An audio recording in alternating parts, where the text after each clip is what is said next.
Assalamualaikum warahmatullahi wabarakatuh. Bismillahirrahmanirrahim. Alhamdulillahi rabbil alamin. Assalatu wassalamu ala asrafil anbiya'i wal mursalin Sayyidina wa maulana Muhammadin wa ala alihi wa ashabihi wa man tabi'ahum bi ihsanin ila yaumiddin. Amma ba'du. Ila hadratin nabiyil mustafa Muhammadin sallallahu alaihi wasallam wa alihi wa ashabihi wa dhurriyyatihi al-kiram wa ila jami'i baqiyati sahabati wa tabi'in wa syuhada'i wa salihin wal ulama'il amilin wa musannifin wa mu'allifin wa jami'il malaikatil muqarrabin wa sadatina sufiyatil muhabbitin khususan ila sultanil awliya as-syekh Muhyiddin Abdul Qadir al-Jilani radhiyallahu an asairil awliya illah wal awliya tis'ah wa ummahatina wa abaina wa ajdadina wa jaddadina wa masayikhina wa asatidina wa muallimina wa dawil huquqil wajibati alaina wa ala al-hadirina fi majlisina hada khususan ila man fataha hadil qaryah khususan ila mu'allif hadal kitab Syekh al-Imam Jalaluddin bin Kamaluddin As-Suyuti radhiyallahu anhu sayulillahi lahumul Fatihah. A'udzu billahi minasy syaithanir rajim. Bismillahirrahmanirrahim. Alhamdulillahi rabbil alamin. Arrahmanir rahim. Maliki yaumiddin. Iyyaka na'budu wa iyyaka nasta'in.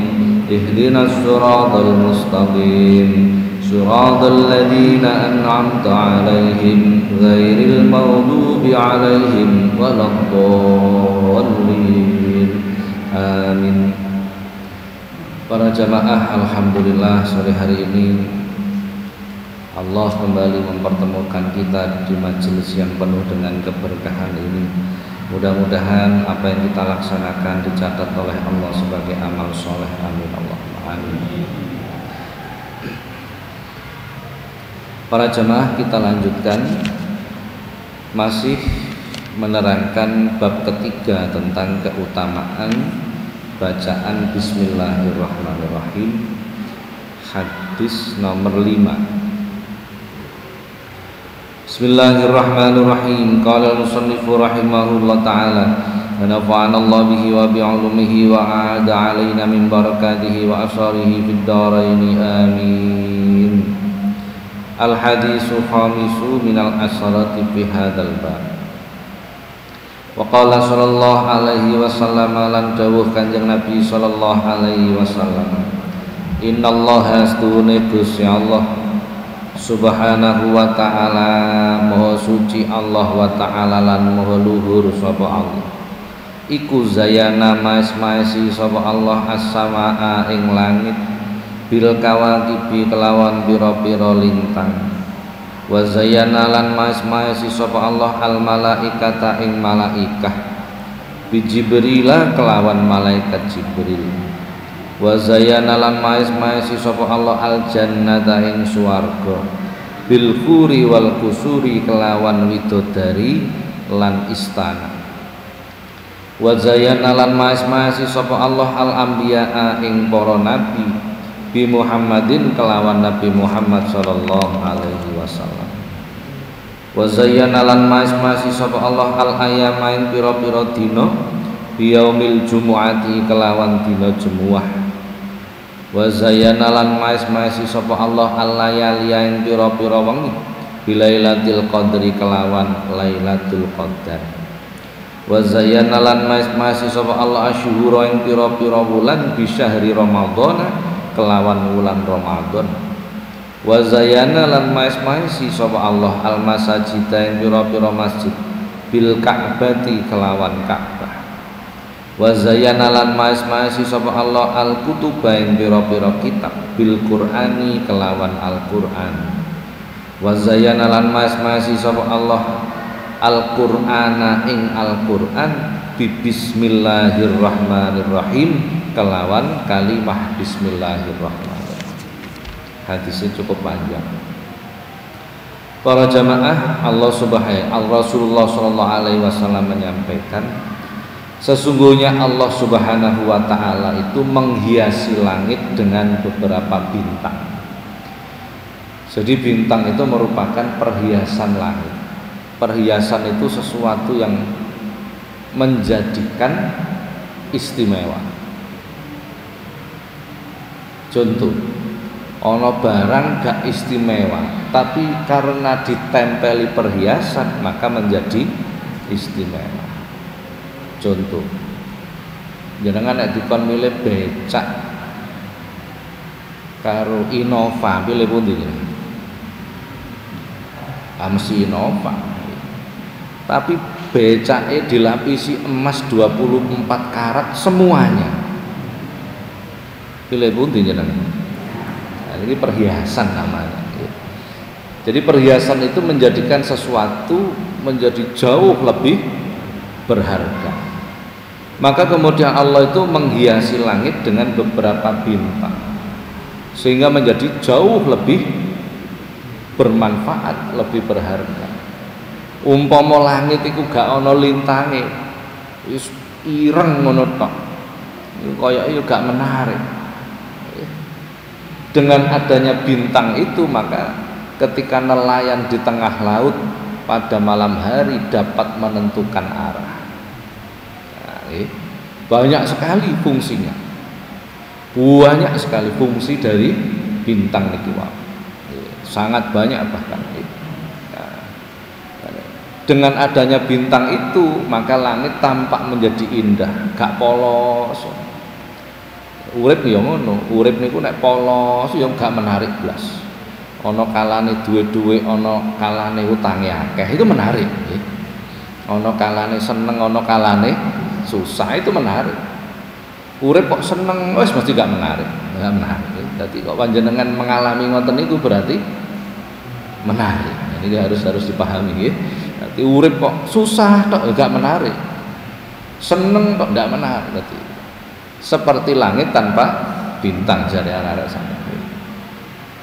Bintang itu menjadi perhiasannya langit dan kemanfaatannya sangat luar biasa. Kalau paringi contoh, panjenengan nandur tanduran di serambi rumah,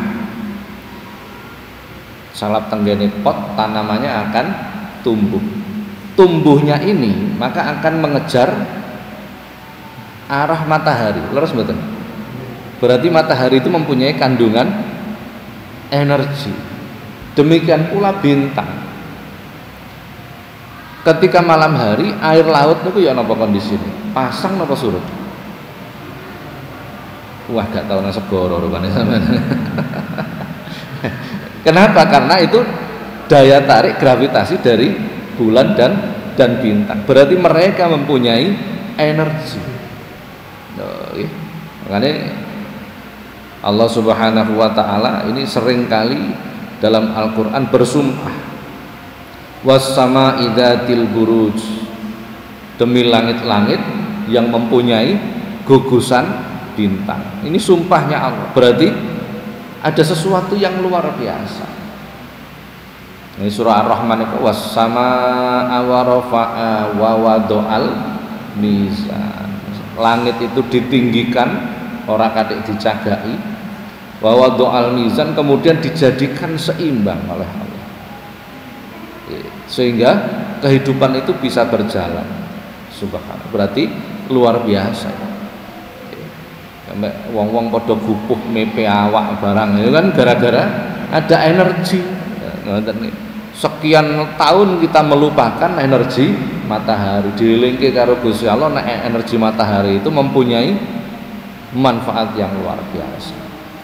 Bintang Qamar, ada bintang gugus bintang namanya Qamar, itu munculnya jam 6 sampai jam 7 malam.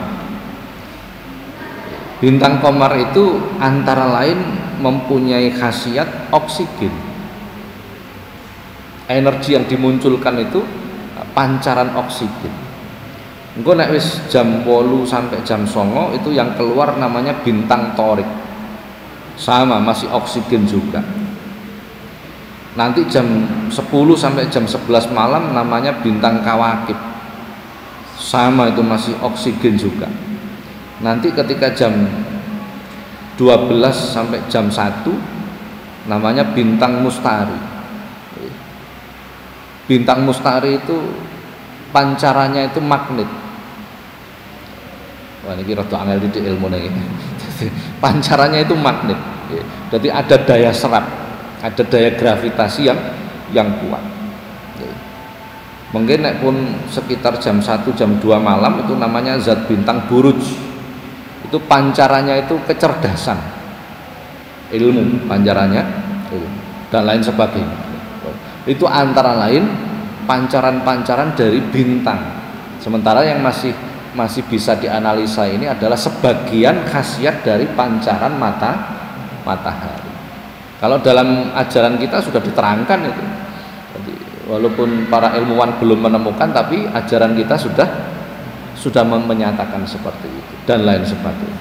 Bon. Wa zayyanal malaikata bi Jibrila, dan Allah menghiasi malaikat dengan malaikat Jibril. Jumlah malaikat itu lebih banyak daripada jumlah manusia. Sebab wong siji paling tidak minimal dibarengi malaikat loro. Raqib, atid kan minimal. Belum malaikat yang menyertai kita ketika lahir. Namanya malaikat surut. Dan malaikat-malaikat yang lain. Yang menjadi perhiasan adalah malaikat Jibril. Kenapa kok begitu? Karena yang tugasnya paling istimewa. Urusan wahyu, urusan ilham. Bila tidak ada wahyu, maka tidak akan terjadi. Manusia tidak akan ada. Hubungan Tuhan, hubungan Khalik dan makhluk tidak akan terjadi. Karena tidak ada wahyu. Bila tidak ada ilham, ini artinya jane ya podo. Ilham wahyu itu artinya petunjuk. Kalau wahyu itu terkadang petunjuk berupa aturan, larangan, atau perintah, macam-macam lah wahyu. Bila tidak ada ilham, maka manusia hatinya tidak akan tergerak untuk melakukan kebaikan. Nah, jadi maka malaikat Jibril ini membawa peran yang sangat penting untuk berjalannya hubungan Tuhan dan makhluk. Kok gak ono malaikat Jibril sembuh, gak ono bedane karo kebo sapi kula jenengan. Karena tidak ada yang menyampaikan wahyu tadi. Nah, dilalah sing ditugasi Gusti Allah menyampaikan wahyu itu malaikat Jibril. Maka dia menjadi perhiasan. Rasulullah titik-titik ngendikane niku malaikat Jibril tas nekani aku. Nah, kan ngoten. Enggak nyebut malaikat yang lain. Sedikit-sedikit malaikat Jibril. Nah, berarti malaikat yang tugasnya hal yang sangat penting saja. Wa zayyana al-jannata bil huri wal qusur, dan Allah menghiasi surga dengan bidadari serta istana. Bidadari dan istana. Wong lanang kabeh, ora peduli pejabat, ora peduli rakyat, ora peduli konglomerat, ora peduli wong melarat, ora peduli kiai, ora peduli santri, pokoknya blegere lanang itu pasti tertarik dengan perempuan. Pasti pun. Nah iku Qur'ane sing dawuh ngoten lho. Pun jelas berarti. Lah kok ana wong lanang gak tertarik karo perempuan, nah ini njaluk dipriksakno. Ojo-ojo suka sama jenis ini kan ngoten lagi. Nah, maka barang siapa yang bisa menahan syahwatnya terhadap lawan jenis yang bukan istrinya yang sah, Allah akan memberikan bidadari di surga. Jadi peruntukan bidadari ku wong lanang yang bisa menahan syahwat. Wong wedok gak oleh widodoro, ndak ada. Satu pun ndak ada dalilnya ini. Lah ketertarikan perempuan bukan kepada laki-laki, tapi kepada harta. Loh, Qur'ane iku ora kena dibantah, ora kena dibantah. Qur'ane pun dawuh itu. Maka oleh Allah diberikanlah istana, botone tok iku teko emas. Botone. Latare swarga krikile itu permata. Jamrud, Jabarjud, Yakut itu kerikile halaman surga. Nah begini-begini ini bagi perempuan-perempuan yang bisa menahan syahwatnya terhadap harta di dunia, maka besok di akhirat akan diberi balasan oleh Allah. Wong wedok perempuan kok ridho sing lanang rabine. Niki hadis niki kula mboten ngomong kula, ndak hadis. Kok guyu kabeh piye? Kok ridho sing lanang rabine sok ning swarga diparingi Gusti Allah payung teko emas. Jawabannya emas tadi. Itu maksudnya begitu ya. Jawabannya emas. Kenapa bukan yang lain, tapi sesuatu yang kaitannya dengan harta. Karena itu untuk memuaskan syahwatnya di akhirat. Tuh. Bojoku tak critani ngene. Hadis sok nek ana wong wedok ridho sing lanang rabine sok ning swarga oleh payung emas. Bojoku meneng mawon. Tak pikir kepatek krungu kula balen. Sok ning swarga wong wedok sing ridho bojone rabine oleh payung emas. Lah kok mburine jawabane ngeten. Gak katik payung emas gak patekan. Ngoten jawabane. Lah niki. Maka oleh Allah diberikan perhiasan surga itu dengan bidadari dan istana yang tidak pernah tertampak di dunia. Zaman dulu ada seorang raja yang berusaha kepingin menciptakan surga di dunia. Jadi para ulama dikumpulkan, disuruh menerangkan sifat-sifat surga seperti apa, dibangunlah di dunia. Ngene Quran wonten. Ternyata akhirnya digetak karo malaikat Jibril, hancur dalam sekejap mata. Nah, wa zayyanal anbiya alan maes-maesi sapa Allah al anbiya ing para nabi bi Muhammadin kelawan Nabi Muhammad sallallahu alaihi wasallam. Allah menghiasi para nabi dengan nabi kita Muhammad sallallahu alaihi wasallam. Jumlah nabi 124.000. Jumlah rasul 313. Yang wajib dikenal 25. Nek gak kenal berarti tidak melakukan kewajiban. Wajib loh niki, wajib dikenal. Ayo sapa ayo? Nabi Adam, Idris, Nuh, Hud, Saleh, tambalon. Lho niki lho wajib dikenal. Jadi sing 124.000 gak kenal gak apa-apa, gak ero jenenge lho gak apa-apa. Yang membawa risalah yang menjadi rasul 313, yang wajib dikenal 25. Jangan eling-eling, wis paling gak apal jumlahe lah nggih, masih gak ero jenenge apa-apa. Insyaallah. Di antara semua para nabi, para rasul itu yang menjadi perhiasan adalah Rasulullah Muhammad sallallahu alaihi wasallam. Subhanallah. Jadi ya Allah, menceritakan kelebihan Rasulullah itu tidak ada selesainya. Jadi karena saking luar biasanya, sebelum Allah menciptakan semuanya, yang ada hanya Allah. Al-awwalu, Allah itu al-awalu, awal dan tidak ada yang mengawali. Awal dan tidak ada kapan pertamanya. Itu Allah. Sifat Allah berbeda dengan sifat makhluk.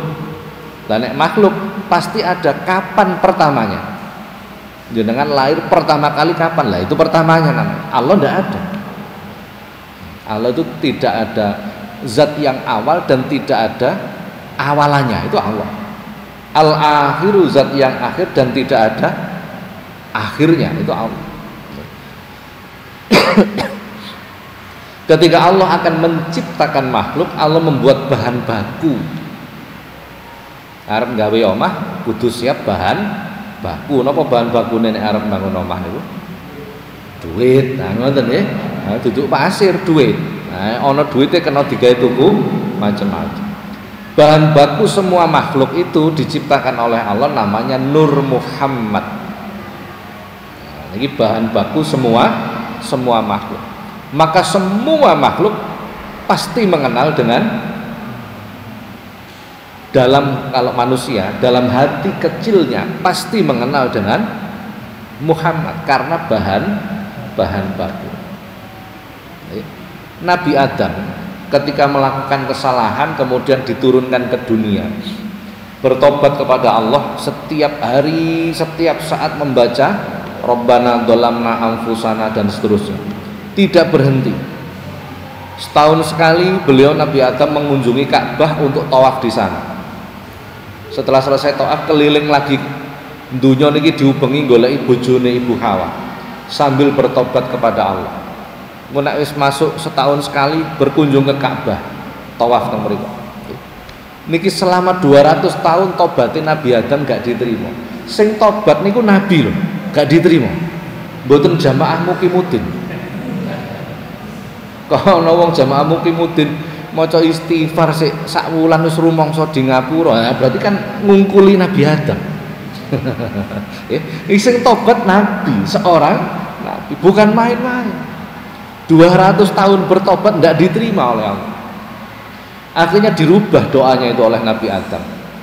Allahumma bihaqqi Muhammadin lamma ghafartali. Diriwayatkan oleh Imam Bukhari dan Imam Muslim dalam kitab sahihnya.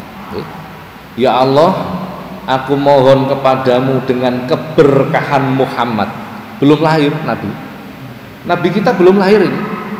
Ditawasuli oleh Nabi Adam. Ya Allah, aku mohon kepadamu dengan keberkahan Muhammad.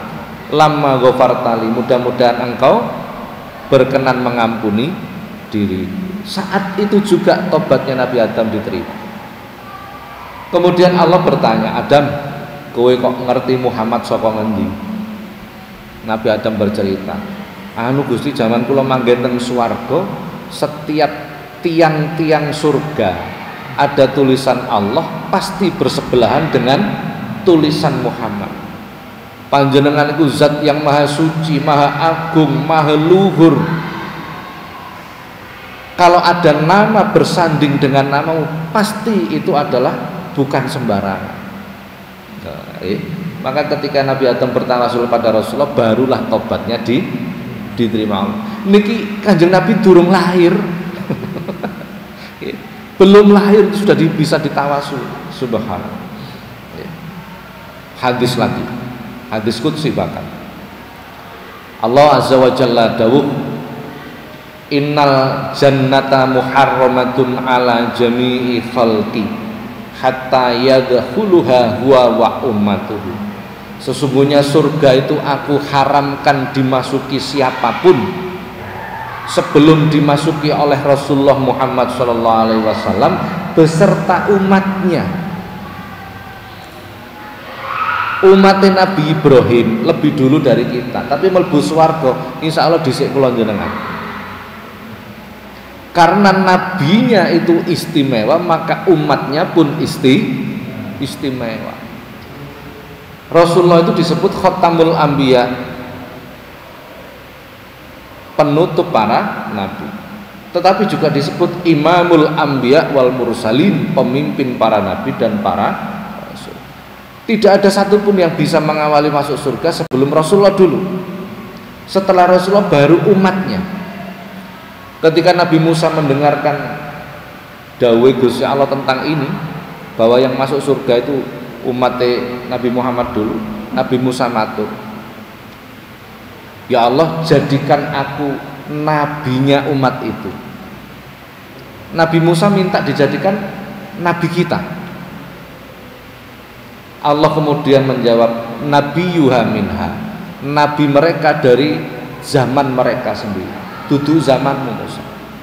Akhirnya Nabi Musa minta kepada Allah, ij'alni min ummati dzalikan nabi, jadikan aku umatnya Muhammad saja.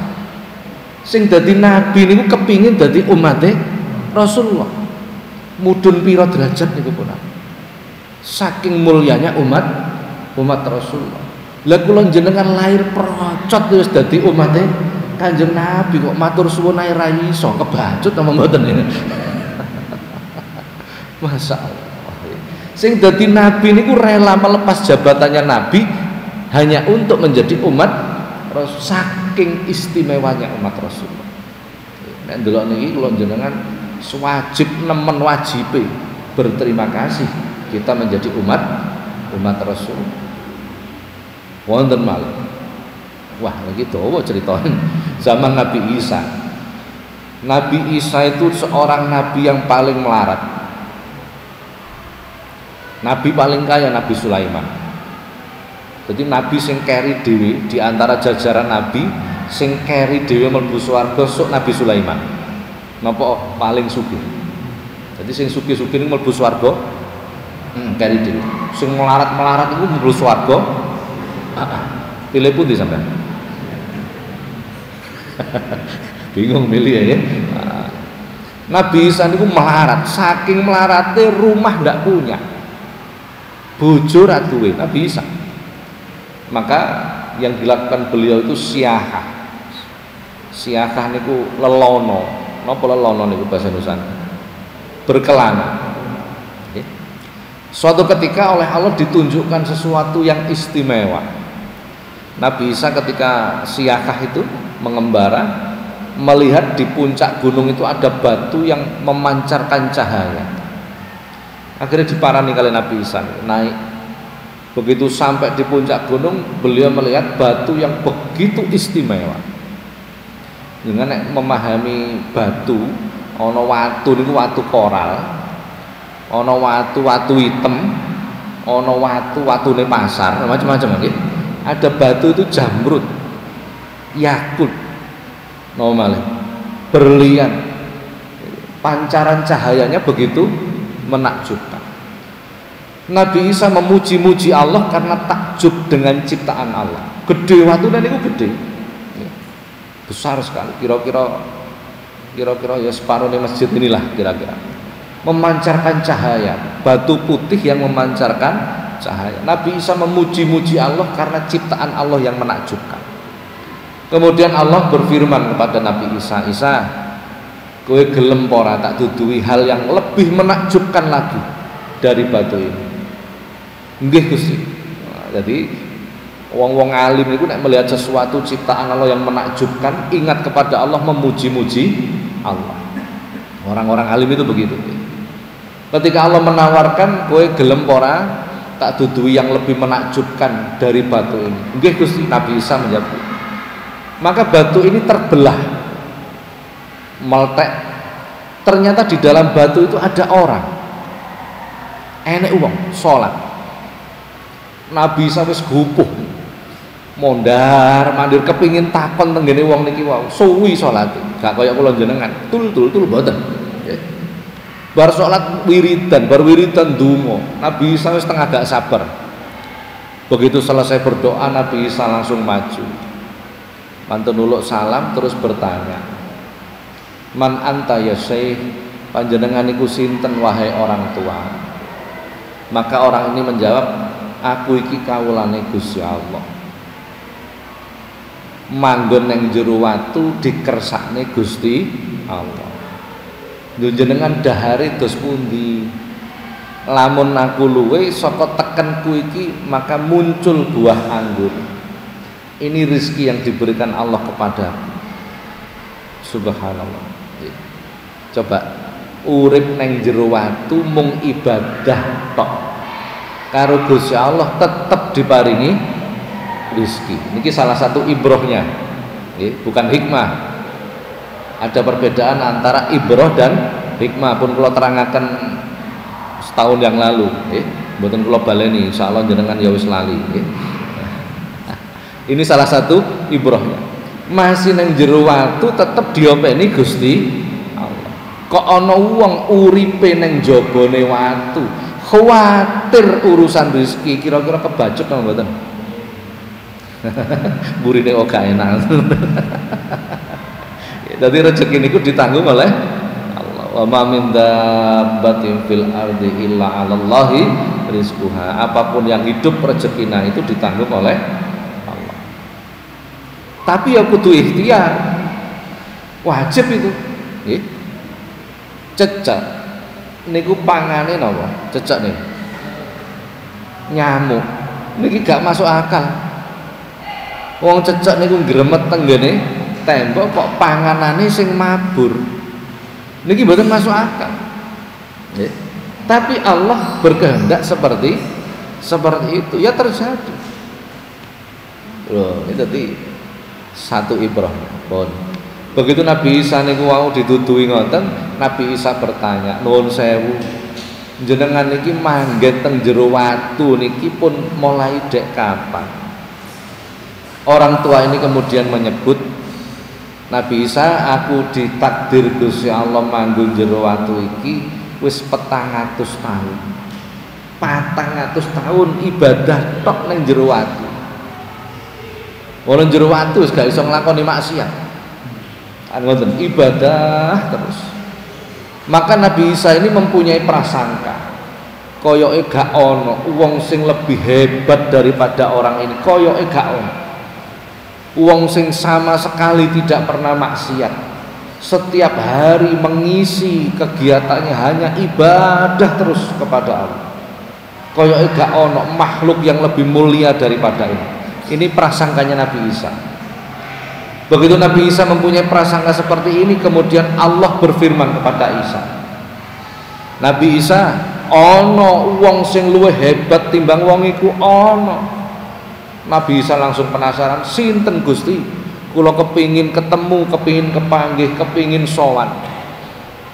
Nek ndelok wong sing hebat, alim, orang-orang alim itu selalu tergerak hatinya untuk bertemu. "Sinten Gusti?" Kemudian Allah menjawab, "Mereka adalah umat Muhammad yang ketika malam 15 bulan Sya'ban menghidup-hidupkan malam itu." Coba bayangkan, umat Muhammad sing nalikane malam nisfu Sya'ban menghidupkan malam itu lebih hebat dibandingkan orang yang ibadah melulu selama 400 tahun. Sya'ban sik durung wulan ngarep. Wulan ngarep. Le umat Kanjeng Nabi mawon sing diparingi keberkahan seperti itu. Nabi Isa langsung matur datang Kanjeng Nabi, "Ij'alni min ummati dzalikan nabi." Gusti, dadosaken kula niki umate Nabi niku mawon. Wis gak dadi nabi ra apa-apa. Dadi umat wae ra apa-apa. Saking kepingine menyamai ibadah 400 tahun tanpa melakukan dosa. Coba, ora dadi nabi ra patek enak, dadi umat ae ra apa-apa. Nabi Isa luar biasa. Lho niku lho tidak sebanding dengan umatnya Rasulullah. Nah, maka disebut Rasulullah itu adalah sumber dari segala sesuatu. Lah, nanti kula jenengan lahir dadi umat Kanjeng Nabi niku wis, ya Allah, sebuah anugerah yang tidak terhitung. Anugerah yang tidak terhitung dadi umat Kanjeng Nabi niku. Cuman lah niki kula jenengan niki ngaku umat Kanjeng Nabi, kira-kira Kanjeng Nabi ngakoni napa mboten nek jenengan umat. Ini problemnya. Karena umat Rasulullah itu punya sifat-sifat. Nek teng Quran niku, kuntum khaira ummatin ukhrijat lin-nasi ta'muruna bil ma'ruf wa tanhauna 'anil munkar. Itu ciri umat Rasulullah. Selalu mengajak melakukan kebaikan dan mencegah kemungkaran. Nah, delok hadis tanpa malih ciri umat Kanjeng Nabi. Muhammadur Rasulullah walladzina ma'ahu asyidda'u 'alal kuffari ruhama'u bainahum tarahum ruk'an sujjadan yabtaghuna fadlan minallahi wa ridwana simahum fi wujuhihim min athari sujud, dan seterusnya. Mereka yang mengikuti Rasulullah itu adalah orang-orang asyidda'u 'alal kuffar, bersikap tegas kepada perilaku yang kufar, bukan keras. Tegas dan keras itu beda. Keras niku atos, tegas itu ya tegas. Ngene oleh ngono gak oleh, tegas. Bapak wong korupsi mek titik tok ae lho. Wis gawe syarat tok ae, engko sawangane gak melok-melok didelok kanca ya gak pantes. Ya wis gak apa-apa. Ini namanya ndak tegas. Ruhama ubainahum, ciri umat Rasulullah itu ruhama ubainahum, sangat berbelas asih di antara sesama umat muslim. Gak iso loro ati karo sesama muslim, ndak bisa. Anak sik gondokan berarti ya gak patek pantes diarani umatnya Rasulullah. Tarahum rukaan sujadan, kamu melihat mereka itu rukuk dan sujud, berarti aktif melakukan sholat. Tidak hanya sholat wajib, sunah ditegakkan. Tapi yo gak ngawur, pokok sembahyang apa kang mbuh aja ngono. Dielmoni sholat niku. Ana sholat awabin antarane maghrib sampai isya minimal 2 rakaat, maksimum 20 rakaat. Ana sholat subutul iman, ana sholat min anisil qabri, macam-macam. Sing kula sebut sing insyaallah jenengan mboten ngerti mawon, sing wis ngerti kan tak sebut. Lah ini mereka umat Rasulullah. Loh, kita mengaku umat Rasulullah belum tentu ngakoni kita. Ini yang menjadi problem. Maka berusahalah kita ini mengikuti ciri-ciri umat Rasulullah. Nah, mungkin mau nek mulutan tak terangno niku lah, niku dawa soalnya. Jadi Rasulullah Muhammad SAW itu adalah perhiasan bagi semua para nabi. Nek kepingin keterangan tentang nisfu Sa'ban, kathah niku mungkin. Insyaallah pertemuan ngajeng nek kula lali jeling niki tentang nisfu Sa'ban. Man adoma Sya'ban, kata Rasulullah, man adoma Sya'ban, barang siapa yang membesarkan bulan Sya'ban, menghormati bulan Sya'ban, wattaqallaha ta'ala, disertai ketakwaan kepada Allah, wa amana billah, dan iman kepada Allah, maka oleh Allah akan diberikan ampunan dosa. Yang pertama. Yang kedua, akan dibebaskan dari bala, musibah, bencana, ujian sampai tahun depan. Kata Rasulullah begitu. Pun kuwatah lah niku, hadisnya banyak sekali. Insyaallah pertemuan ngajeng mawon nek kula lali jenengan eling. Apa yang harus dilakukan mangke kula terangaken. Kita teruskan. Wa zayyanal ayyama biyaumil jum'ah, dan Allah menghiasi hari yang 7 itu dengan hari Jumat. Hari ada 7. Ahad, Senin, Selasa, Rabu, Kamis, Jumat, Sabtu. Yang menjadi perhiasan adalah hari Jumat. Hari yang dimuliakan Allah 4. Hari yang dimuliakan Allah ada 4. 1 hari Jumat. 2 Yaumul Arafah, hari Arafah, ketika wukuf di Arafah. 3 Yaumun Nahr. Yaumun Nahr itu hari ketika sembelihan kurban. Ini termasuk hari yang dimuliakan oleh Allah. 4 Yaumul Fitr, hari Fitri, berarti Idul. Ini 4 hari yang dimuliakan oleh Allah. Tapi semua hari itu yang menjadi tuannya, yang paling istimewa adalah hari Jumat. Hari paling baik adalah hari Jumat. Sayyidul Ayyam Yaumul Jum'ah, hari paling baik adalah hari Jumat. Jadi kok ana wong ngomong dina padha wae, keliru. Ada hari yang terbaik namanya hari Jumat. Ada hari yang dimuliakan Allah 4 tadi. Nah, lho nek enten dina apik berarti ana dina elek, Pak. Enten. Napa dina elek? Dina jatuh tempo. Ini wis paling elek lah. Tengah-tengah Quran disebut ayyamun nahisat, hari nahas. Jare arek-arek wis dina paling elek ya dina jatuh tempo niku, Pak. Bener nih, mboten keliru. Pun. Kenapa hari Jumat? Karena Jumat itu hari diciptakannya Nabi Adam. Diturunkannya ke bumi juga hari Jumat. Sok kiamat ya dina Jumat. Dina dikumpulkan semua amal untuk dilaporkan kepada Allah juga hari Jumat. Hari peleburan dosa juga hari Jumat. Luar biasa. Luar biasa. Nanti di belakang ada tentang keutamaan Jumat. Wonten nanti di belakang. Ya, kita terangkan di sana. Wa zayyana layaliya bil lailatul qadri, dan Allah menghiasi malam-malam itu dengan Lailatul Qadar. Ada siang, ada malam. Perhiasan malam di antara sekian banyak malam itu adalah malam Lailatul Qadar. Ada malam Lailatul Qadar, ada malam Idul Fitri, takbiran itu, ada malam Idul Adha, ya takbiran Idul Adha, ada malam nisfu Sa'ban.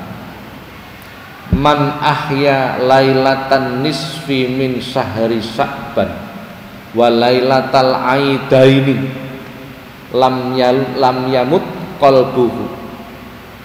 Barang siapa yang menghidupkan malam nisfu Sa'ban, pertengahan bulan Sa'ban, dan menghidupkan malam 2 hari raya Idul Fitri dan Idul Adha, maka hatinya tidak akan mati ketika hati orang-orang itu mati. Hatinya akan hidup, berarti hatinya akan selalu ingat kepada hadis itu. Itu hadis. Apa yang dimaksud menghidupkan? Maka banyak-banyak ibadah kepada Allah. Tuh, lah, Lailatul Qadar itu posisinya di mana? Di atas itu semua. Di atasnya nisfu Sa'ban, di atasnya 2 hari raya. Malam yang satu malam itu lebih utama daripada 1000 bulan. Zaman Bani Israel dulu, zaman Bani Israel itu ada zaman yang paling panjang. Zaman paling panjang Bani Israel itu dimulai zaman Nabi Yakub sampai Nabi Isa, sekitar lebih dari 1000 tahun zaman Bani Israel. Jadi nabinya paling banyak di Bani Israel. Itu ada cerita, ada orang namanya Sam'un al-Ghazi yang tidak diketahui beliau itu nabi atau rasul, juga tidak diketahui beliau itu apakah seorang walinya Allah.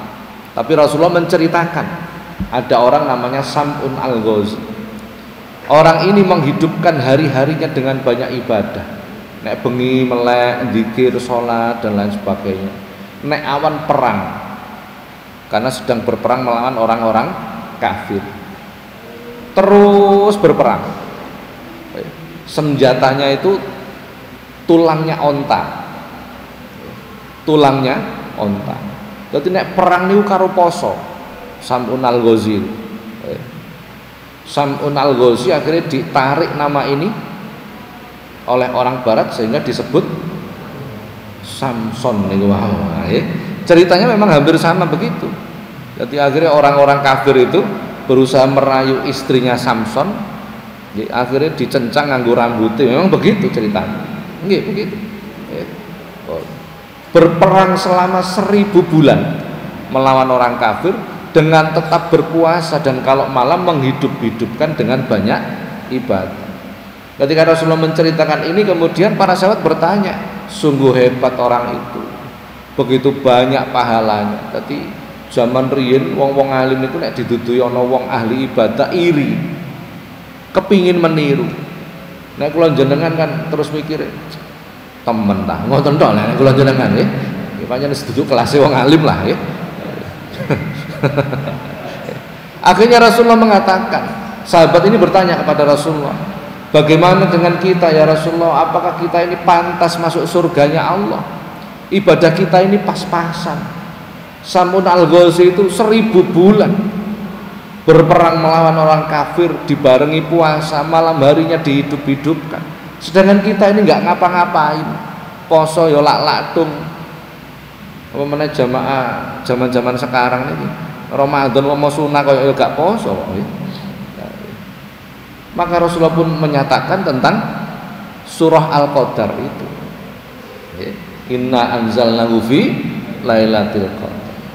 Bahwa khusus untuk umat Muhammad disediakan yang satu malam itu melebihi 1000 bulannya Sam'un al-Ghazi. Ini yang dimaksud. Yang dalam 1000 bulan itu ketika siang berperang melawan orang kafir, menegakkan ajaran agama Allah disertai puasa. Bila malam hari dihidup-hidupkan dengan ibadah. dijoli mung sewengi tok, khusus bagi umat Rasulullah Muhammad sallallahu alaihi wasallam. Masyaallah. Umat lain enggak kebagian. Maka barang siapa yang menemukan Lailatul Qadar, wis stop markotop lah. Kula mantun ketemu, Pak. Kowe ketemu nang ndi? Tenggene pom bensin, ngawur meleh nggih. Ya tidak begitu maksudnya. Barang siapa yang menghidup-hidupkan malam Lailatul Qadar, luar biasa. Khusus umat Rasulullah SAW. Wa zayyana syuhura bi syahri Ramadan, dan Allah menghiasi bulan-bulan itu dengan bulan Ramadan. Bulan yang dimuliakan Allah empat. Rajab, Dzulqa'dah, Dzulhijjah, Muharram. Quran niki, inna iddatasyuhuri 'indallahi isna asyara syahran fi kitabillahi yauma khalaqas samawati wal ardo minha arba'atun hurumun. Hitungan bulan semenjak Allah menciptakan langit dan bumi sudah ditetapkan 12. Artinya begitu. Di antara 12 bulan itu Allah kemudian menciptakan 4 bulan hurum, bulan yang dimuliakan. Apa itu? Rajab sekarang ini, Dzulqa'dah, Dzulhijjah, Muharram. Ramadan kok mboten? Bukan. Sebutan Muharram itu bukan syahrul hurum, bukan bulan yang dimuliakan, tapi sayyidus syuhur, bulan yang paling istimewa. Jadi di atas 4 bulan ini tadi namanya bulan Ramadan. Barang siapa yang kepingin, hadis nih, in aradtumur rahata waqtal mauti minal atos wan najata minas syaiton wal khuruja ma'al iman falyahtarimu hadhihi syuhura kullaha.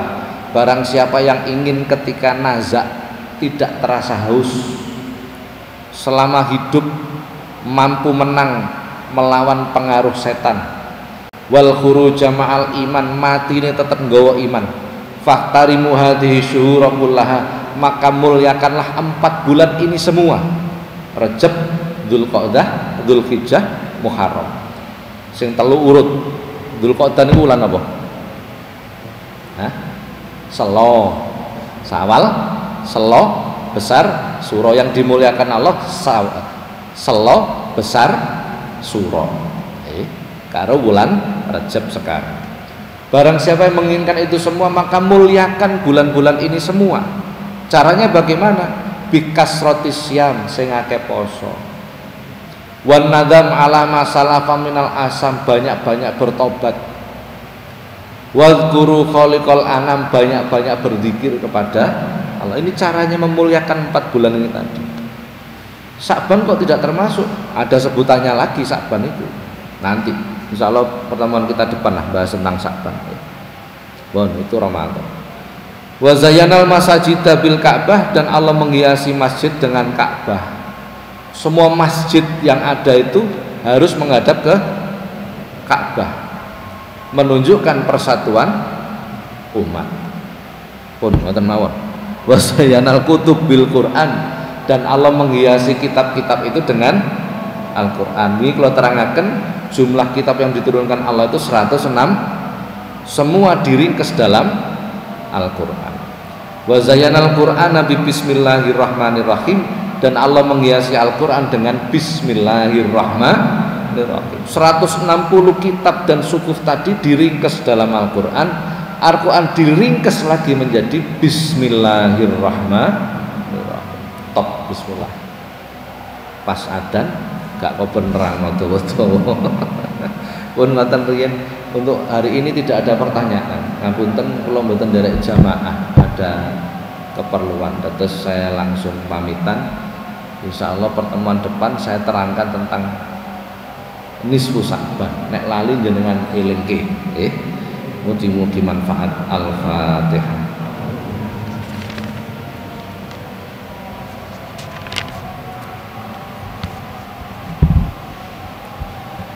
Assalamualaikum warahmatullahi wabarakatuh.